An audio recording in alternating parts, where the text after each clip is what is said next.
the weight of a name, from war to defense. In 1789, the United States established the Department of War, a name that was blunt and honest.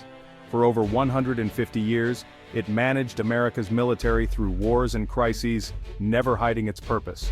But after 2 world wars, the world and America's role in it changed.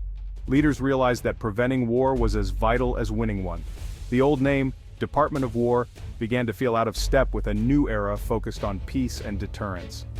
In 1947, the National Security Act reorganized the military, creating the Air Force, the CIA, and most notably, replacing the Department of War with the Department of Defense. This wasn't just a cosmetic change, it was a signal to the world. America's military was now about defense, not conquest. The new name projected an image of guardianship and readiness, not aggression. The Pentagon became the symbol of this new defensive posture. For decades, Department of Defense has defined America's military identity. It tells the world that America's strength is for protection, not for offense. This rebranding was a deliberate choice for a new time. The shift in language reflected a shift in values. The name became a promise. America would use its power to defend, not to dominate. The story of this name is the story of America's evolving place in the world. Words matter, and so do the ideals they represent.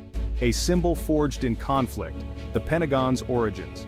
The Pentagon was born out of necessity as World War II loomed. In 1941, the Department of War needed a single headquarters. Its staff scattered across 17 buildings in D.C., the solution. A massive, 5-sided building designed for efficiency and speed. Construction began just before Pearl Harbor and finished in only 16 months, a feat of engineering and urgency. When it opened in 1943, the Pentagon was the world's largest office building, a city unto itself. From its corridors, generals planned D-Day and managed the logistics of a global war. The Pentagon became the nerve center of American military power. After the war, it transitioned seamlessly to house the new Department of Defense. During the Cold War, it symbolized American resolve against Soviet communism. The Pentagon's image became inseparable from U.S. military strength. Its 5 sides are now a global icon.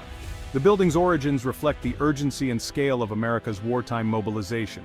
It stands as a monument to the nation's ability to adapt and respond to crisis. The Pentagon is more than concrete and steel. It's the embodiment of American military might. Its story is the story of America's rise as a global power. The Pentagon's legacy is written in the history it helped shape. Trump's proposition, a return to the Department of War. Decades after the change, Donald Trump floated the idea of renaming the Department of Defense back to the Department of War. He argued the current name sounds weak, suggesting a return would project strength and honesty. For Trump, it's about branding, using bold, direct language to signal power. The proposal sparked immediate debate. Supporters see it as a return to clarity and toughness. Critics argue it would undo decades of careful diplomatic messaging. The idea fits Trump's style, simple, dramatic, and emotionally charged. It appeals to nostalgia for a time when America's role seemed clearer and more dominant. But military leaders and experts largely reject the idea, seeing it as a step backward. They warn it could damage America's image and alliances. For some, Department of War is refreshingly honest. For others, it's a dangerous embrace of militarism.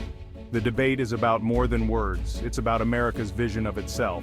Is the nation's strength best shown through intimidation or through restraint? The name change proposal is a flashpoint in a larger struggle over national identity. It's a rhetorical battle with real-world consequences. The politics of nostalgia, why change the name back? The call to return to the Department of War taps into nostalgia for a golden age of American power. It evokes World War II, a time of unity and moral clarity. Trump's proposal appeals to those who feel America has lost its way. Political leaders often use symbols from the past to rally support. The name change suggests today's problems can be solved by adopting the mindset of the past, but this nostalgia often oversimplifies history. The Department of War era was marked by brutal conflicts and hard choices. The 1947 shift to Department of Defense was a strategic move by leaders who had just won a world war. They believed deterrence and collective security were the keys to lasting peace. The debate is really about how we remember the past, and what lessons we draw from it. Supporters see the old name as a source of strength. Opponents see the new name as progress and wisdom. The politics of nostalgia shapes how we imagine America's future. A nation's words matter on the world stage. The names of institutions send powerful signals to allies and adversaries alike. Department of Defense suggests protection, not aggression, aligning with global norms.